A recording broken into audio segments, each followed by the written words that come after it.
Bismillahirrahmanirrahim. Assalamualaikum warahmatullahi wabarakatuh.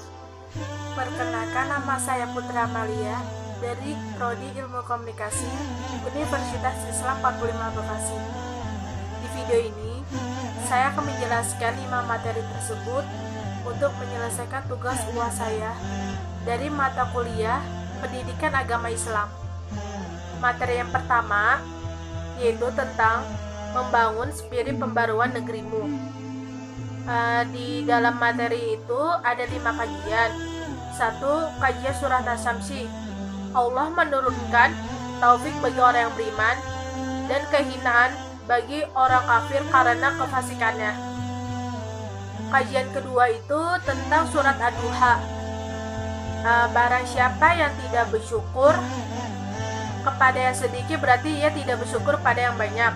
Dan barang siapa yang tidak bersyukur kepada manusia, maka ia tidak bersyukur kepada Allah SWT. Di dalam surat Ad-Duha memerintahkan ungkapan syukur dalam 3 hal, yaitu 1.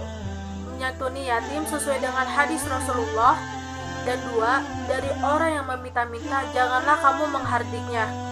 Dan yang ketiga, sehingga orang yang diberikan ilmu Al-Quran harusnya diajarkan kepada lainnya.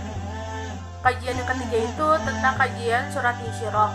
Dalam surat Insyirah yang mengajarkan kepada umat Nabi Muhammad untuk menjadi manusia besar, artinya menjadi manusia yang senantiasa lapang dada dalam menjalani visi dan misi kehidupan dan senantiasa meningkatkan ketakwaannya. Kajian keempat itu surat An-Naba. Proses pembaruan ada 3 hal. 1. Seruan Tauhid.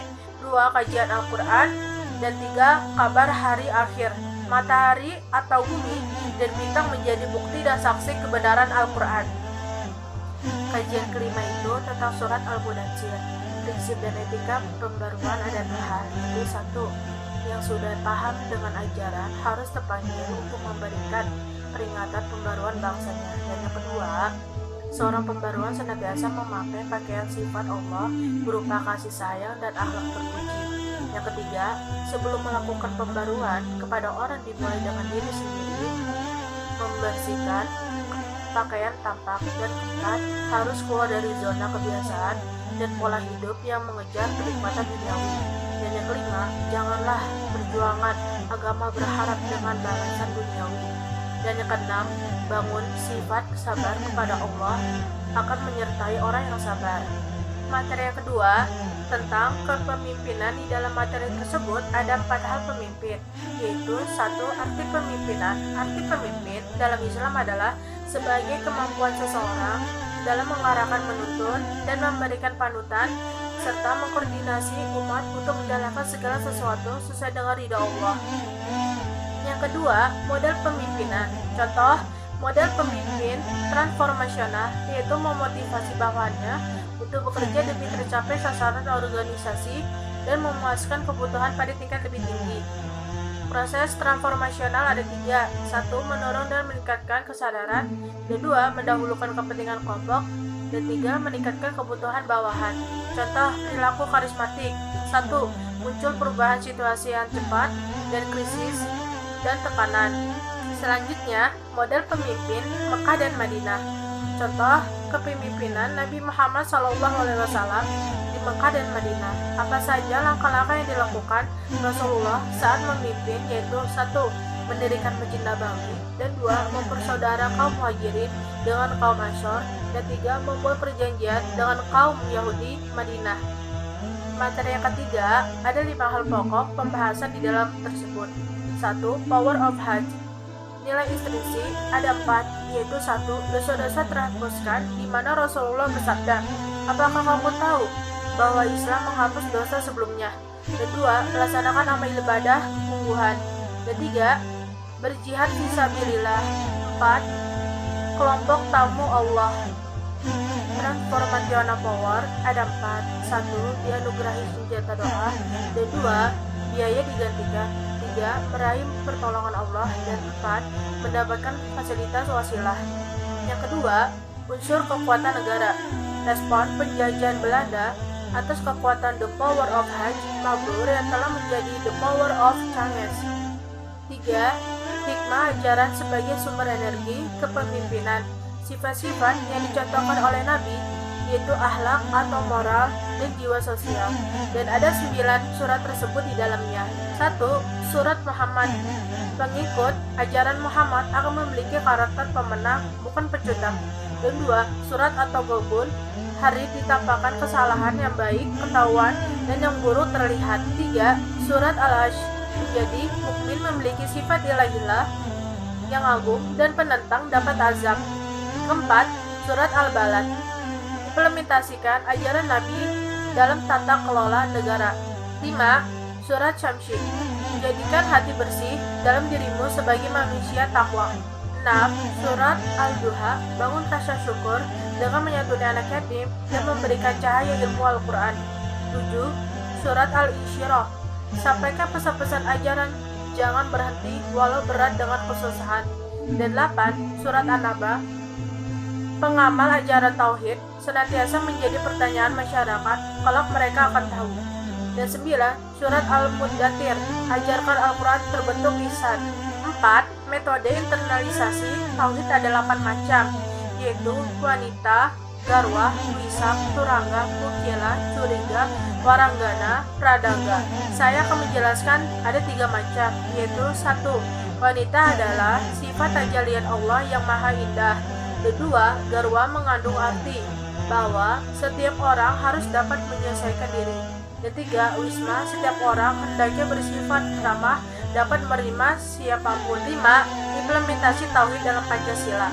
Berdasarkan terdiri dari 45 pasal yang dimulai dengan pendahuluan sampai penutup dapat disarikan dalam berbagai komponen berikut: komponen nilai dasar, negara kebangsaan, norma hukum, dan jaminan sosial. Materi keempat tentang kajian surat Al-Araf ayat 7 yang berisi di mana setiap perbuatan manusia telah diketahui dan dilihat oleh Allah. Bahasan kedua tentang identifikasi sifatmu, di mana dalam pengenalan diri kita ada 4 sifat. 1. Sifat usyatin atau sifat syaitan. 2. Sifat al-bahaim atau sifat hewan. 3. Sifat al-sibak atau sifat binatang buas. 4. Sifat al-malaikat, yakni sebuah kekuatan yang akan membawa pada rasa keindahan, kesempurnaan ciptaan Allah. Bahasan ketiga, audit atau muhasabah. Audit diri ada 3 hal. 1. Timbangan pada hari itu ialah kebenaran. 2. Dan siapa yang ringan timbangan kebaikan, maka itu orang yang merugikan dirinya. Dan 3. Sesungguhnya kami telah menempatkan kamu di muka bumi dan kami adakan bagimu penghidupan. Bahasan keempat yaitu pintu syaitan. Contoh pintu masuk syaitan dalam dirimu yaitu pintu depan, pintu belakang, pintu kiri, dan pintu kanan. Bahasan kelima, mengenal tokoh yang memiliki sifat tipis. Contoh terdapat dalam surat Al-Araf ayat 107, yaitu dan bacalah kepada mereka berita orang yang telah kami berikan kepadanya. Materi kelima, pembahasan materi 1, spirit pembaruan, gerakan pembaruan bangsa. Ibnu Khaldun menulis tentang ilmu tasawuf adalah suatu bagian yang jauh hari dari risalah Nabi Muhammad berupa akhlakul karimah asli dalam Islam diridhoi Allah karena bersumber dari Al-Quran dan Sunnahnya. Bahasan kedua, contoh pembaruan negara muslim. Gerakan akhlak sebelum abad 21 di mana sejarah negara yang mayoritas muslim tidak dipisahkan dengan peran sufi sebagai gerakan memurnikan agama melalui tauhid. Bahasan ketiga, tantangan abad 21, yaitu bukan hanya ancaman fisik tetapi lebih pada mindset atau pola pikir. 10. Tanda kehancuran bangsa. 1. Meningkatnya kekerasan. 2. Ketidakkejujuran. 3. Semakin tinggi rasa tidak hormat pada orang tua. Dan 4. Pengaruh teman terhadap kekerasan. 5. Meningkat kebencian. 6. Bahasa yang buruk. Dan 7. Penurunan etos kerja. 8. Menurun rasa tanggung jawab. Dan 9. Meningkat perilaku merusak diri. 10. Rasa moral bangsa. Bahasan keempat, akhir penguasa dolim yang terdapat dalam surat Al-Baqarah 27-37. Yang ke-27 bunyinya, wahai kiranya kematian itulah yang menyelesaikan segala sesuatu. Yang ke-37 bunyinya, tidak ada yang memakannya kecuali orang-orang yang berdosa. Sekian dan terima kasih dari penjelasan 5 materi tersebut. Semoga bermanfaat, dan apabila ada salah kata atau ucapan yang disengaja ataupun tidak sengaja. Mohon maaf. Jazakumullah khairan katsiran. Wassalamualaikum warahmatullahi wabarakatuh.